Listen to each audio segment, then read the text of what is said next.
ప్రజా సమస్యలపై వాడివేడిగా చర్చ జరగాల్సిన ఉమ్మడి చిత్తూరు జిల్లా పరిషత్ సాధారణ సర్వసభ్య సమావేశం తూతూ మంత్రంగా సాగింది. ఆ వివరాలేంటో ఇప్పుడు చూద్దాం. 3 నెలలకు ఒకసారి జరిగే సర్వసభ్య సమావేశంలో పాల్గొని జిల్లా అభివృద్ధిపై చర్చించాల్సిన ప్రజా ప్రతినిధులకు ప్రజా సమస్యలు పట్టనట్లు సమావేశానికి డుమ్మా కొట్టారు. సమావేశానికి వచ్చిన ఉమ్మడి చిత్తూరు జిల్లాకు చెందిన జెడ్పీటీసీలు, ఎంపీపీలలో వచ్చామో వెళ్లామో అనే రీతిలో వ్యవహరించారు.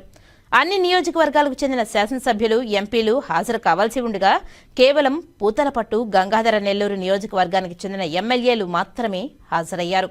చిత్తూరు జిల్లా MLA Gurajala Jaganmohan, Palamaner MLA Amarnath Reddy, Punganur MLA Peddireddy Ramachandra Reddy, Pileru MLA Nallari Kishore Kumar Reddy, Chandragiri MLA Pulivarthi Nani, Tirupati MLA Arani Srinivasulu, Srikalahasti MLA Bojjala Venkata Sudheer Reddy, Satyavedu MLA Adimulam, Nagari MLA Gali Bhanu Prakash, Chittoor MP Daggumalla Prasada Rao, Tirupati MP Gurumoorthy, Rajampet MP Mithun రెడ్డిలతో పాటు ఎమ్మెల్సీలు ఒకరు కూడా హాజరు కాలేదు. దీంతో ప్రజా సమస్యలను గాలికి వదిలేసినట్లయింది.